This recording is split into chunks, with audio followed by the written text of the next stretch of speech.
Hello and welcome to section 4.4. In this section we're going to be talking about trig functions at any angle, and this part of the section is basically this is the same thing that we have been doing when we were drawing triangles and whatnot, except for now the angle doesn't have to be an acute angle that we're dealing with. It could be any angle in the shape. So you're going to need to write these down. That sine of theta is y over r.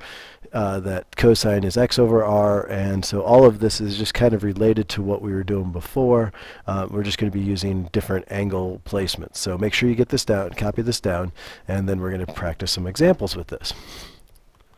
So our first example that we're going to deal with is we're going to let the point be on the terminal side of theta is at -3, 4. So let me get a graph here.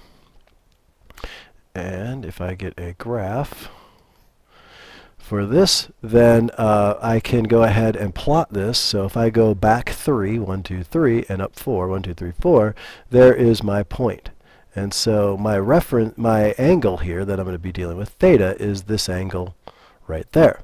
So if that angle is theta, then I can go ahead and say, okay, well, this, remember, is point -3, 4. This is my x and this is my y, and I basically can go ahead and use Pythagorean theorem to find r. R would be the radius of like a right triangle that might be here. And so I know that using Pythagorean theorem that this r has to be 5. So I know x is -3, y is 4, and r, by using Pythagorean theorem so by saying -3 squared plus 4 squared will equal r squared, and so then that gives me that r is 5. So if that's the case, then I can go ahead and do sine. Sine of theta will be y over r. Cosine of theta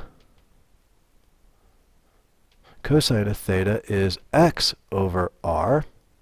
And tangent of theta is y over x. So I can just go ahead and plug in what I know, and knowing that y is 4 and r is 5, then sine of theta is 4/5, and that's my answer for that one. If I plug in x, it's going to be -3 over 4 for cosine of theta. And finally, that if I plug in 3 over 5, sorry. 3 over 5 for the cosine of theta. Drew that smiley face a little early. And then if I'm doing tangent, then it's y over x, which would be 4 over either -3, or the negative could go on top. And that would be my 3 exact values that I'm looking for this. And so that's what we're really trying to do. So continuing on, this time they're going to ask us to evaluate the sine and cosine at these values. So I'm going to be looking at sine of 0, sine of pi over 2, sine of pi, and sine of 3 pi over 2. And cosine, we'll be doing the same thing with cosine. Cosine will be cosine of 0, cosine of pi over 2, cosine of pi, and cosine of 3 pi over 2. So in this one, we're basically going to go through and figure out where we could plot these points if we had a graph, and hopefully you know that these points, all of them, at 0 we're here with a radius of 1, and then at pi over 2 we'd be up here with 0, 1. Back here at pi we're at -1 and 0, and down here at 3 pi over 2 we're at 0, -1. So that's basically from my unit circle, those values. And so now sine of 0 is equal to y over r, which basically means to get 0, to get what's happening at the point 0 over here, y is 0 when r is a length of 1, and there's really the radius of 1, so 0 over 1, which means 0. At pi over 2, it's still y over r, which basically means I am up 1, and now I have a radius still of 1, which gives me a value of 1. At pi, it's still y over r, which basically means that I am up nothing, but back 1, which means I still get 0 for that value. And then for my, actually my radius will be positive there. And for 3 pi over 2, well, y over r again is going to give me, well, at 3 pi over 2, my y value is -1, my radius is 1, and in this case I get a value of -1. And those are the values that you should remember of those from the unit circle. For cosine, likewise, cosine is x over r, which basically means if I'm looking at my x value for cosine is 1 over 1, which means 0. At cosine of pi over 2, I get basically, I'm up here, cosine of pi over 2 is x is 0 when r is still 1, and so I get 0 for this one. And I don't know why I wrote 0 there. I said 1, I believe, but it should be 1. Down here, if it's x over r, then I end up with my cosine is -1, my radius is 1, so I get -1 for that value. And finally down here, when I have cosine is x over r, my x is 0 when my radius is 1, so I get 0 for that value. And so those are the values. That's basically all they're asking us to use with those 4 given points. And the radius, since there's really no triangle, that's where the radius is always going to be 1 for these guys. In the next one, we're talking about reference angle, and basically with reference angle, it is no matter what the angle is, whichever direction you're going, it's always go to the closest x-axis, and that will be your reference angle. So you can see that if it's over 90 degrees, the reference angle is the angle that gets us to all the way up to 180. If it's past 180, then it's how far is it past 180.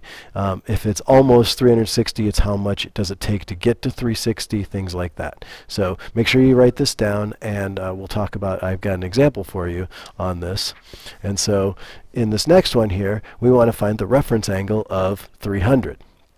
And so if we go ahead and kind of do a quick little sketch of a reference angle of 300, well, just the angle of 300. 300 is going to go all the way around until about there. So this would be my theta of 300. So my reference angle is I go to the nearest x-axis, and the nearest x-axis is right there. And, well, if this is 300, it looks like this is going to complete the circle. So then my reference angle is going to be 60 degrees. In the next one, well, they gave us 2.3, which is kind of a cruddy number, but I believe this is in radians. And so remember that over here, this is pi, and so this means if this is pi, this is like 3.14, and up here on this is pi over 2, which is half of that, which is approximately like 1.57, I believe. So if that's half of that, so it's somewhere between these two. So the angle that I'm going to be dealing with for B is going to be about like there. I don't know, somewhere like that. And so I get an angle, and so this is my original angle is 2.3, so I need to figure out how much further I need to go to get to, for my reference angle would be this part that's left over here, to get to my nearest x-axis. And so that would be what's left over from pi, so I'm just going to say pi, take away 2.3 will be my reference angle, and that comes out to be approximately 0.84 and 1/6 if I go far enough. So that would be my reference angle, is how close do I get to the next x-axis. And then finally for C, C is a little bit different, but not really. We're still going to get to the nearest x-axis. The only difference is they gave us a -135. And remember, a -135 just means we're going the opposite direction. And if it was a -180, I'd be over here at pi. I'd be over here at 180. But this -135 would be this way. So there's -135. The nearest x-axis is this guy right here. The other way to think about it is this, that if I was coming around in the positive direction, this would be a positive. The blue one is a positive. The co-terminal angle is 225, or the co-angle is the 225, so then I'm left with this little red angle in here as my reference angle. So whatever the case is, my nearest x-axis is this one right here, and so I need to go either how much I went past 225 to get back to 180, or how far away from 180 I am at 135. And in either case, if I take 225 and subtract 180, I get 45 degrees, which is our reference angle. Or if I went 180 take away the 135, I still get 45 degrees, which is the leftover that I needed anyway. So that's really what we're talking about for reference angles. And so this completes our video notes. If you have any questions, please come to class prepared to ask them. Thank you.